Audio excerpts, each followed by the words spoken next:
Hello and welcome back to the MLB DFS slate breakdown for June 25th. We are here. We're going to be breaking it down. We have a 12-game slate to go over.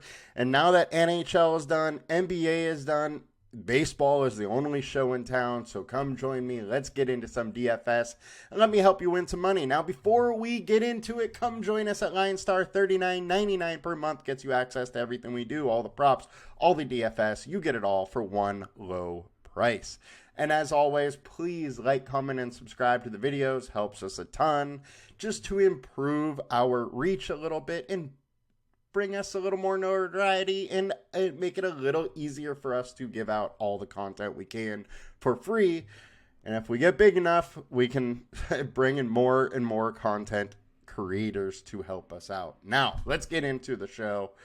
Let's go. We will start with the perfect lineups from yesterday, the winning lineups as well, and then we will get into the pitchers to consider on this slate, followed by some stacks to consider, and then we make some money. All right. So, starting on yesterday's FanDuel perfect lineup, we had Cole Ragans. He was the chalky pitcher, went for 58, had himself a day. Now, hitting-wise, we had a two-man Cincy stack, and then all one-offs that got it done, used all the salary.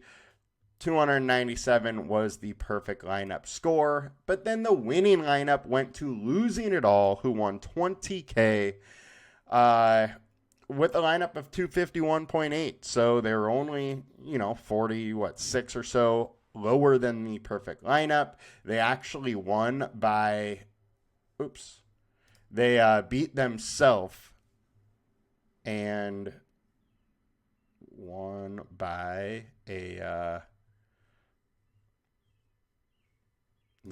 huge margin. Why isn't it letting me go to the first page?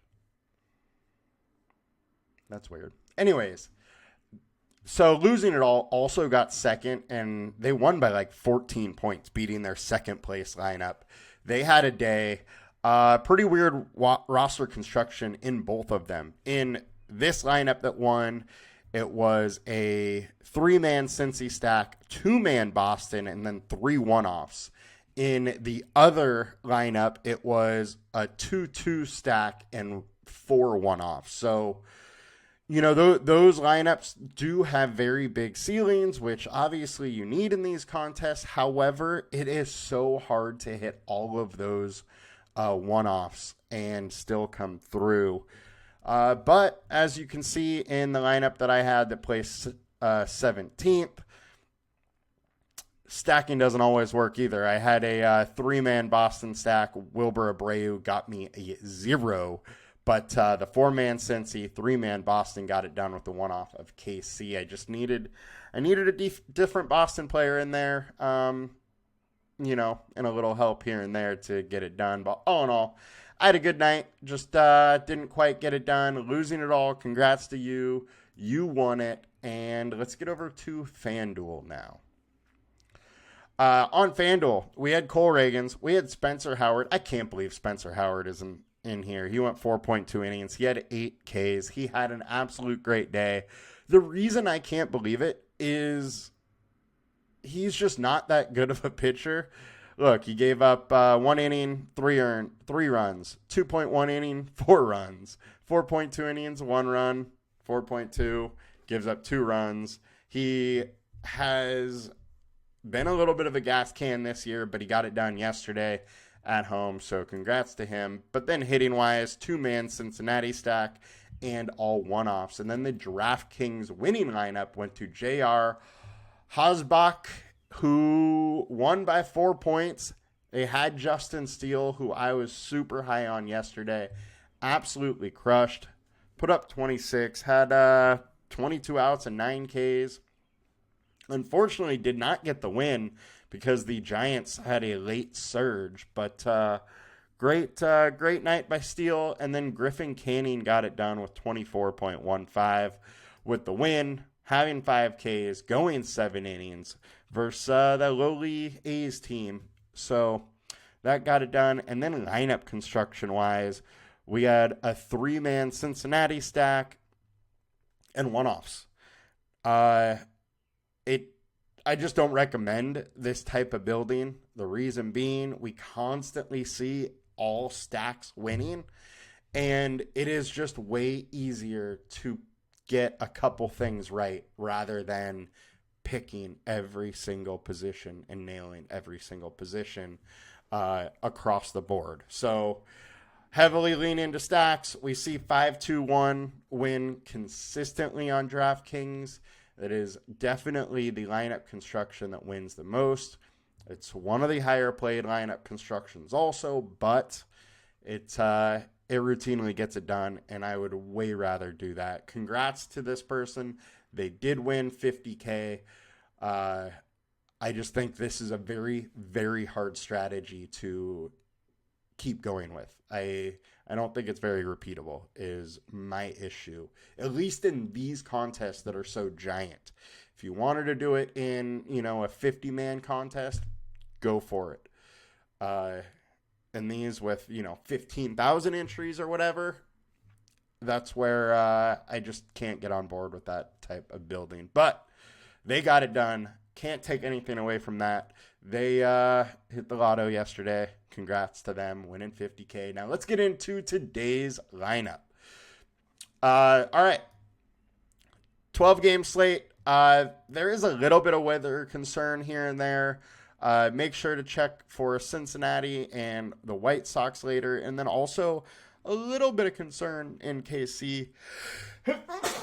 Oh, excuse me. But probably KC will be fine. And I think White Sox, the situation here is the storms are all actually lower than they're further south to the stadium. But if those storms go up a little bit, then there's absolutely danger in this game being postponed. And then Pittsburgh and Cincinnati, it looks like there is absolutely a chance of delay in the game. And who knows if they have to end early or postpone or whatnot. But definitely check back for weather later today. Now, all right, high-owned pitcher, we got Joe Ryan at the top. We have 4-star alert score, 21% owned. He's only 9.8K. He's been solid, 3.87 FIP over his last 27% K rate. He's slipped a little bit in the recent near term. Over the last 5 starts, a 4.66 FIP, 25% K rate. He still looks fine. 49% fly balls, 34% hard contact. So he hasn't been great, but he's still a very solid pitcher. One of the better pitchers on this slate. I don't mind going here. Arizona hasn't been great versus righties over, the longer term. However, in the short term, last 20 games versus righties, hitting 271, 155 ISO, 341 WOBA. This is kind of the offense that we saw last year. So I am a little bit worried about taking some chalk with Joe Ryan when he hasn't been in great form. 4.66 FIP just isn't good. I think that he kind of got lucky because he faced the Royals. Astros are obviously good, but then Pittsburgh, Oakland, Tampa Bay, which are 3 offenses that just haven't really been doing much versus righties lately. So I think he's got a little lucky for his current form that he's pitching with Diamondbacks being hot and with him being high-owned. I'm a little wary going all in on this chalk. Next, we got Hunter Brown at 8K, 18% owned, 2.3x, 5-star alert score. I think he looks absolutely great right now versus the Rockies, who are terrible versus righties, strike out a ton versus righties, and he has just been on absolute fire lately. 2.67 FIP over his last 5, a 32% K rate. He is allowing a ton of stolen bases, though, so there's absolutely the chance for the Rockies to get some stolen bases. And if you want to leverage stack, Hunter Brown was getting knocked around pretty good earlier in the season. He has just been really good lately. So can he regress into his early season form? Absolutely. So while I do love Hunter Brown and I absolutely am going to have a lot of him tonight, I don't mind having a little bit of this leverage Colorado stack for the reason being of he was getting lit up and he's letting stolen bases. So there's multiple ways to score against Brown tonight and get those fantasy points. So I don't really love a 5-man Colorado stack outside of Colorado. I'm kind of interested in some 2-3-man stacks versus Brown, but want to reiterate that I do very much like Hunter Brown. He's only 8K. We have him at almost a 29% combined K rate. That's just unheard of at 8K. So I have a hard time thinking that I want to fade him and the Rockies are really, really going to get to him. I am absolutely going to play both sides of this one, but more due to the game theory of DFS than me thinking Hunter Brown is going to fail in this situation. Next, we got Brandon Pfaff versus the Twins. Now, the Twins are absolutely great versus righties. They've been crushing them all season. They've been hot lately. 227 ISO, only 18% K rate, 380 WOBA. Super intrigued here. Now, Brandon Pfaff is a very good pitcher, and I don't think he's quite getting the credit this year for how good he has been. 3.62 FIP over his last 20 starts is legit with 24% K rate. Now, he hasn't been quite as good over the short term with a 4.7 FIP, and this is a very tough spot, so I personally will not be using much Brandon Pfaff tonight, but I understand why you'd want to. I think there is upside, and he is averaging 27% more fantasy points, but it is a very tough spot for him. I don't want to pick on Brandon Pfaff, but I also don't want to use a ton of him. I might have a little bit of him. I might have a little bit of Minnesota stacks, but I'm not going all out on either side of that. Next, we got Hunter Brown in Cincinnati versus Pittsburgh. Now, I got to start with there's major weather concerns here and weather concerns for possible delay, which is very interesting. Make sure you pay attention to weather if you're going to start Green, because there is an absolute chance we have a mid-game delay and then pitchers aren't safe and get pulled early and it tanks your lineups. So I think there's a very good chance that hitters are safe in this game. Pitchers right now are a little scary. I'm absolutely going to look for updates closer to start game. Now, I do got to say that I think Hunter Green is in a very interesting spot. One, Pittsburgh Pirates aren't great versus righties. They strike out at 23%.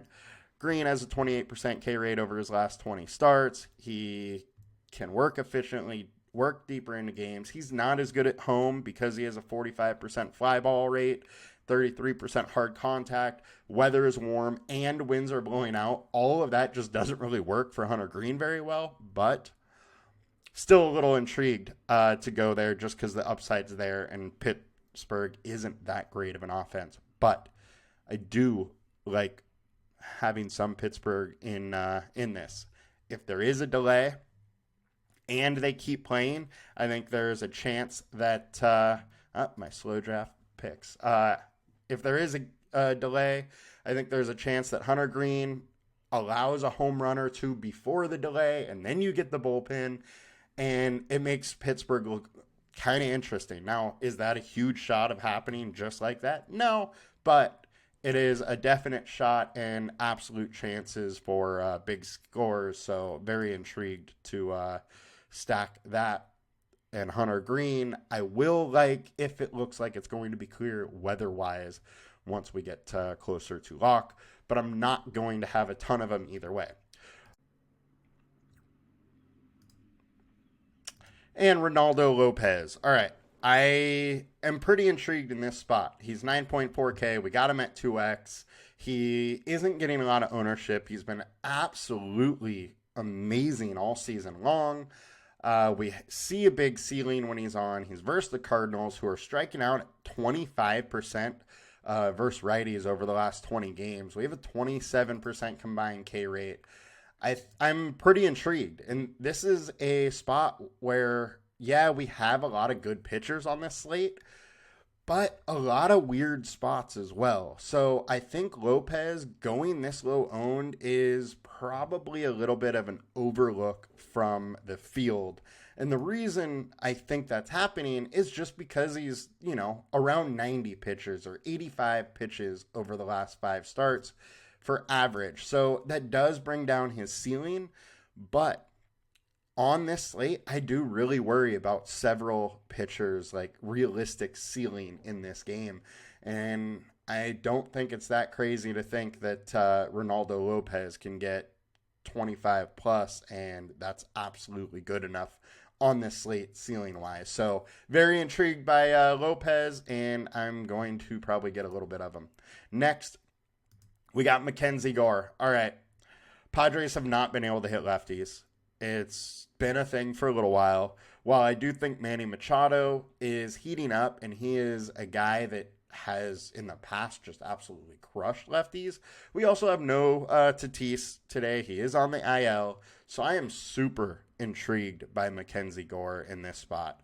While that K rate is only 19%, Padres 304 WOBA, 126 ISO.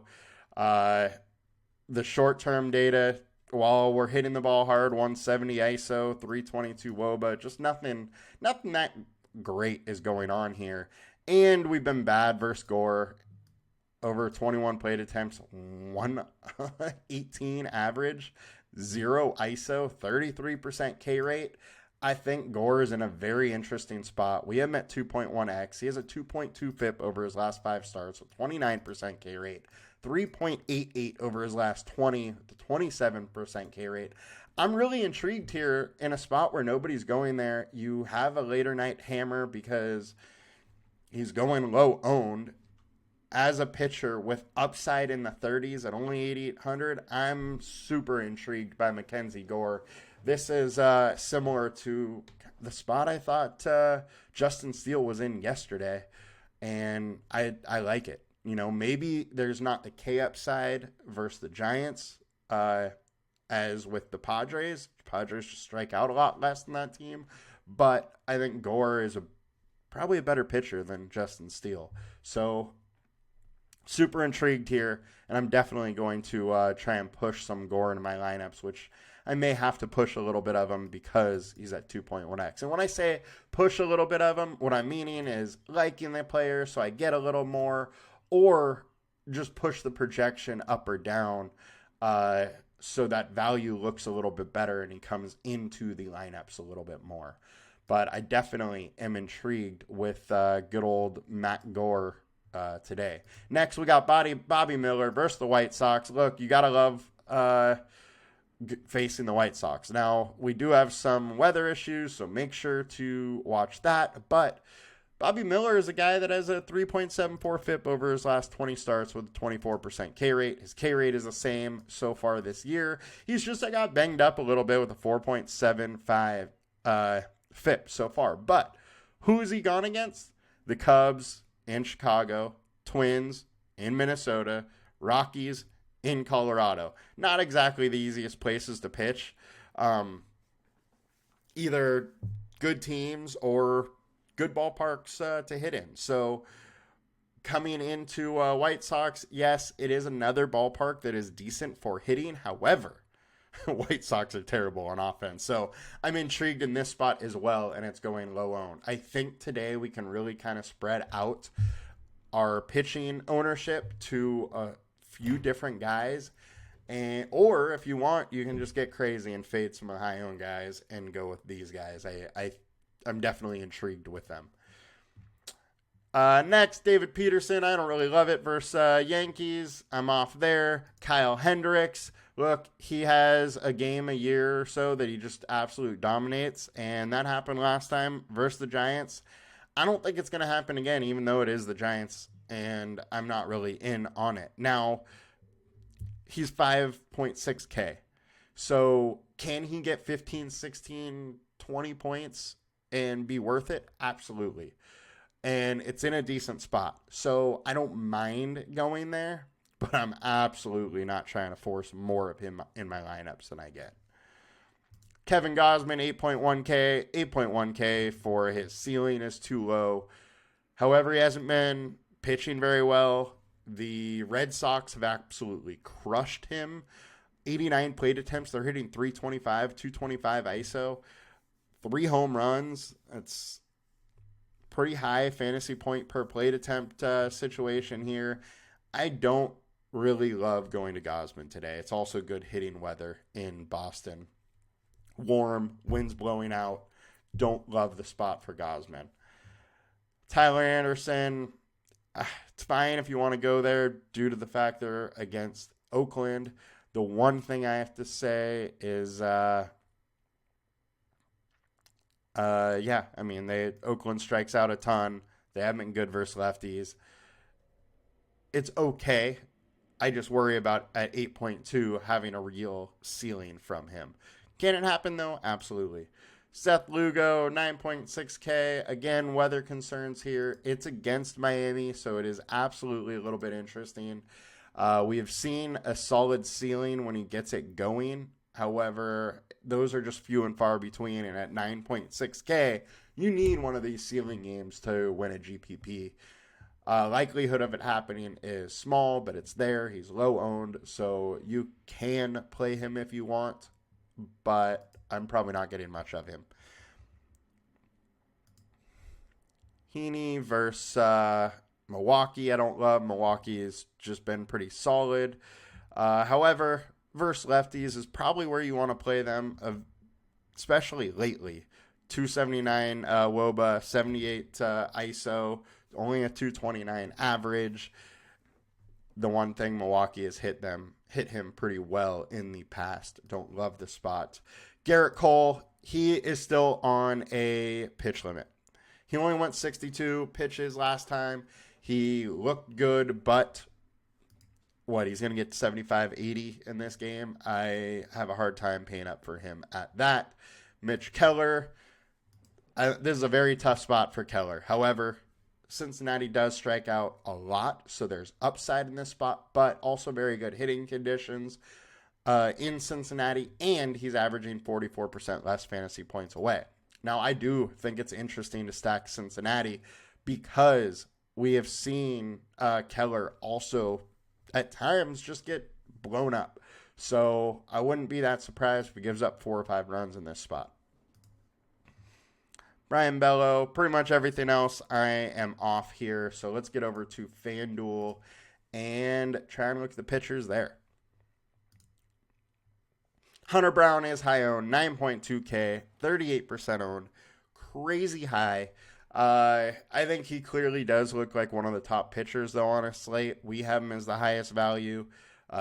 Consensus probably has him as the highest value. Consensus has him as the highest projection totally. So, Hunter Brown's going to be very, very high owned.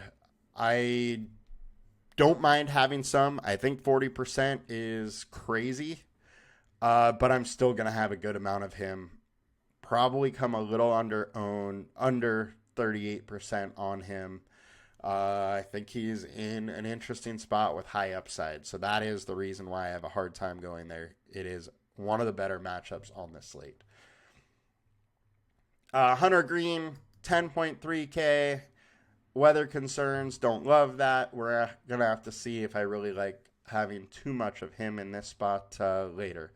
Seth Lugo, 10.4 versus the Marlins. This is a little bit interesting on good old FanDuel where you have the quality start bonus. In this spot, there's never a lock, but he is probably going 6+ innings and very, very likely to have a quality start. So I don't mind some Lugo. Absolutely love Lopez in this spot. I absolutely love Gore. Those are by far my 2 favorite lower owned options, as well as Bobby Miller is very intriguing to me. Outside of that, probably not getting too wild on FanDuel with these pitchers. So let's get over to DraftKings. And check out some stacks.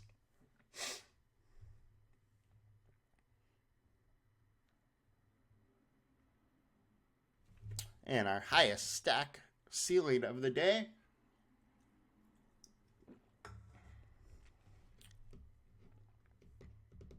is...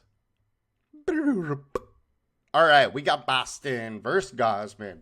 Like I said, Boston has crushed Gausman in the past. Can it happen in Fenway with great hitting weather and winds blowing out? Absolutely. I don't mind this whatsoever. The implied total is 5.1 for Boston. Gausman is very good, but Boston's going low owned. They beat him before, and we got nice hitting weather. It's super intriguing. Dodgers, going to be one of the higher owned stacks for sure versus Chris Flexen today. 3 point, he's mid-4s FIP over his last 20 and over his last 5. He is, that's right around an average MLB pitcher. Dodgers can absolutely crush an average MLB pitcher, so fine going there. It is a little bit of a hitter-friendly park. The winds are blowing out. It's warm. Don't mind that whatsoever. Yankees or Mets versus Cole.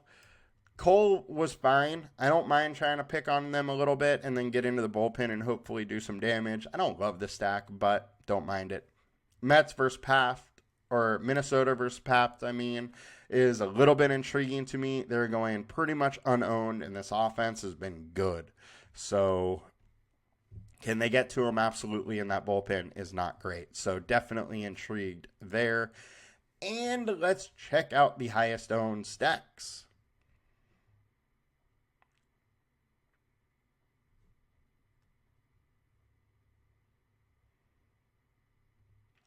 Dodgers, all over the highest owned.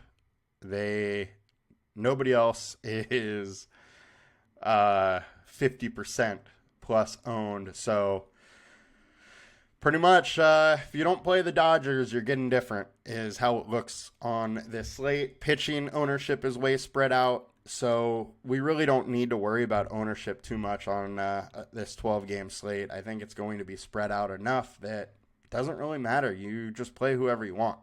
Now, let's get into the highest projected stack. While we wait here, I'm going to just shout out my Padres with the late comeback for win. Good old MVP Profar. Love it. And, to you Milwaukee fans, I'm sorry about what my Padres have done to you this season. All right, so our highest projected stack is Boston. No surprise against Gausman, who, he hasn't been great versus Boston. Dodgers are all over it too. Makes a lot of sense there. We're going to obviously see a lot of Dodger stacks and lineups today. The highest value stacks we're going to see is, one thing I should note too is with so many good mid-range pitchers today, I think it's going to be fairly easy to play the Dodgers if you want. Value-wise, Toronto's popping up for Brayan Bello. I actually am very interested in that stack. I don't really care for IKF leading off, but that Toronto stack is an interesting one with really good hitting weather. And Bello, he's pretty much been an average MLB pitcher. Can Toronto get to him in good hitting conditions in Fenway? Absolutely. Seth Lugo versus Miami. I don't love that one. I think Lugo is just a pretty good pitcher and doesn't allow a ton of runs and rarely gets blown up. So that's my issue trying to stack against him. Is it possible to get him? Absolutely. It's possible to get anybody on any day, but I don't love that one. Oakland versus Tyler Anderson. That's pretty interesting. Oakland is a little bit of pesky, and Anderson 5.12 FIP over his last 20, 5.06 over his last 5. Don't really love those numbers. Angels versus Mitch Spence. Don't love it. Spence has actually been decent. Miami's all over it. Cincinnati, I am all on board for that one as well. Ceiling we've already done, so let's click teams here and check out a little overboard. So Dodgers 5.3 implied total. Far and away, or it is the highest implied total. Chris Flexen isn't great. The bullpen behind him isn't great. Makes some sense to go to Dodgers. Royals are next. Cheerios 5.3 FIP over his last 20 and over his last 5. One thing is he's just not allowing a lot of hard contact or high average exit velocity, but that bullpen isn't great behind it. I think KC makes a lot of sense. We have similar hitting conditions as yesterday. Not quite as warm, but winds are blowing out. Makes sense to want to go to Royals. Just a little under-owned compared to the Dodgers. Boston, I already talked about liking. Houston versus Colorado makes some sense. Gomber's not great. 5.17 FIP over his last 20. 5.78 over his last 5. High average. High hard contact rate. Bad bullpen behind them. I like that. And Pittsburgh, you just need Keller to have a bad start. Bad bullpen behind him. We know Keller can give up 4, 5, 6 runs. And it's a good hitting venue. So I don't mind Cincinnati. And they are also going a little under-owned. Milwaukee versus Heaney makes some sense. Texas versus Bryce Wilson makes some sense. Only thing is Milwaukee has a good bullpen, which makes me not love the Texas stat quite as much. And Atlanta versus Gibson. So Kyle Gibson has been a good pitcher this year. I don't love trying to stack against him. Braves, been a little hot and cold, but it seems like they're starting to hit a little bit. Yankees versus David Peterson, absolutely. Warm, winds are blowing out. Peterson's not that great. High average exit velocity, high average hard contact rate. Bullpen's decent. Toronto's interesting. Leverage-wise, what do we like here? Oakland versus Anderson, meh. I don't mind it. I don't really like Cole. Minnesota's a little interesting. I think my favorite leverage ones are more up here as well. I don't mind Pittsburgh versus Hunter Green, so that will be an interesting leverage one. And then just to round it out, highest FIP goes to Adam Mazar versus Washington. His righty-lefty splits are pretty wild. Can Washington get to him? Absolutely. Don't mind stacking a little wash. And that'll do it for us today, guys. Have a good one. We will be back tomorrow. Peace.